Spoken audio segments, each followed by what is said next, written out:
ब्रेकनंतर आपल्या सगळ्यांचं पुन्हा एकदा स्वागत। आज अमरावती महानगरपालिकेच्या निवडणुकीच्या अर्जांसाठी देखील धुमाकूळ पाहायला मिळालेला होता। तशीच परिस्थिती छत्रपती संभाजीनगर या ठिकाणी देखील होती आणि याच संदर्भात अधिक जाणून घेण्यासाठी अमरावतीहून सूरज दहाट आपले प्रतिनिधी आपल्यासोबत जोडले गेलेले आहेत। तर छत्रपती संभाजीनगरवरून आपल्याबरोबर सचिन देखील जोडले गेलेले आहेत।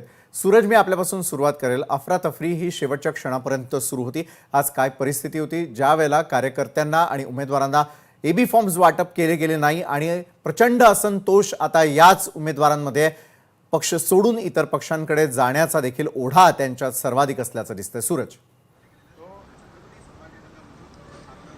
नक्कीच विचारलं ज्याप्रमाणे नाशिक आणि इतर ठिकाणी घडलं तेच अमरावतीमध्ये सुद्धा घडलेलं। अनेक जर पाहिलं तर जे इच्छुक उमेदवार होते त्यांना ऐन वेळेवर उमेदवारी नाकारण्यात आल्यामुळे त्यांचा मोठा गोंधळ या ठिकाणी निर्माण झाला। अनेक लोकांना जे आहे अपक्ष या ठिकाणी फॉर्म भरायला लागले, तसेच अनेक लोकांना जे आहे बंडखोरी सुद्धा करावी लागली होती। अनेक लोकांना उमेदवार नाही मिळाले, ते नाराज सुद्धा झालेले होते। असेच काही माझ्यासोबत अमरावतीकर, आपण त्यांच्याशी बातचीत करूया। मला सांगा, तुम्ही कुठल्या पक्षाकडून उमेदवारी मागत होते, मला का उमेदवार मिळाले नाही? मी काँग्रेसकडून उमेदवारी मागितली होती आणि माझ्या उमेदवारीचं मागण्याचं कारण माझं सामाजिक कार्य आणि जे आम्ही या ठिकाणी वंचितला सोडून एक या ठिकाणी समाजाचा खासदार निवडून यावं यासाठी आम्ही काँग्रेस पक्षाला एक न्याय देण्याचा त्या ठिकाणी प्रयत्न केला आणि तो केला पण। आणि त्याच विश्वासावर आम्ही विश्वास घेऊन आम्ही त्यांना तिकीट मागण्याचा प्रयत्न केला। तिकीट कन्फर्मही झाली आणि कन्फर्म झाल्याच्या नंतर ऐन वेळेवर त्यांनी मला नाकारलं। ही फार मोठी शोकांतिका आहे। त्यांनी एक नवा चेहरा या ठिकाणी म्हणजे सोडण्याचं हे केलं। त्यांनी संधी द्यायला पाहिजे होती, संधीचं त्यानं सोनं केलं। निश्चितच आम्ही या ठिकाणी उमेदवारी अपक्ष उमेदवारी मी जाहीर केलेली आहे आणि निश्चितच मी ताकदीनं आणि त्याच ताकदीनिशी मी लढण्याचा प्रयत्न करणार आहे। तुम्ही काय सांगणार, तुम्ही कुठल्या पक्षाकडून उमेदवार मागितलेली होती? सर, गेल्या मी अनेक विद्यार्थी दशेपासून आंबेडकरी चळवळीमध्ये काम करतो आहे आणि NSUI ही जी विद्यार्थी संघटना आहे या संघटनेचा मी अध्यक्ष होतो, युवक काँग्रेसचा पदाधिकारी होतो। अनेक काँग्रेस पक्षामध्ये मी पदं भूषवली आहेत। गेल्या 35 वर्षापासून मी काँग्रेस पक्षाचा एक निष्ठावान म्हणून कार्यकर्ता म्हणून काम केलेलं आहे।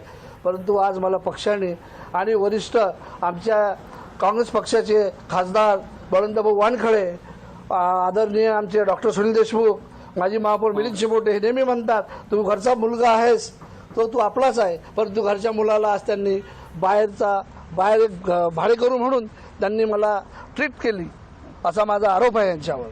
दादा, तुम्ही काय सांगणार, तुमच्या बाबत काय झालं, नेमकं काय पक्षाबाबत काय झालं? पक्षाबाबत तर हा जिल्हा जो आहे दादासाहेब गवई या नावाने ओळखला जातो आणि इथं रिपब्लिकन पार्टी ऑफ इंडियाचा खूप जास्त आहे, बहुमत आहे आणि त्या संदर्भाने आम्ही चर्चा केली काँग्रेसची, पण काँग्रेसने आम्हाला जो मानसन्मान द्यायला पाहिजे तो दिला नाही आणि आम्हाला सीटा मागितल्या त्या दिल्या नाही आणि आम्ही आता आमची तुतारीसोबत युती आहे आणि आम्ही जोर ताकदीने लढू। तर तुम्ही काय सांगणार, कसं वाटतं तुम्हाला संपूर्ण गोंधळ झाला या उमेदवारीबाबत, तुमचं काय म्हणणं आहे? मी रिपब्लिकन पार्टी ऑफ इंडिया संस्थापक डॉक्टर बाबासाहेब आंबेडकर या पक्षाचा शहर अध्यक्ष अमरावती। तर आमचं जे काँग्रेससोबत जे युतीचं चाललेलं होतं, बोलणं चाललेलं होतं, परंतु त्या बोलण्यामधून त्या चर्चेमधून आम्हाला सन्मानजनक जागा मिळाल्या नाही किंवा सन्मानजनक आमच्यासोबत त्यांची ते युती संदर्भात आमच्यासोबत काही बोलणं झालेलं नाही। त्यामुळे आमचा काँग्रेसवर नाराजी आहे। आम्ही येत्या या महानगरपालिकेच्या निवडणुकीमध्ये काँग्रेसला धडा शिकवणार। आम्हाला ते सन्मानजनक आमची चर्चा झाली नाही किंवा न्याय मिळाला नाही, म्हणून आम्ही काय केलेलं आहे की माननीय शरदचंद्रजी पवार यांचा जो राष्ट्रवादी काँग्रेस पक्ष आहे त्याच्यासोबत आमची युती झालेली आहे आणि त्यांच्यासोबत आम्ही या अमरावतीपुरतं मर्यादित आम्ही महानगरपालिका त्यांच्यासोबत आम्ही युती करून आम्ही लढतो आहे। विशाल सर, खरं बघितलं तर मोठ्या प्रमाणात या ठिकाणी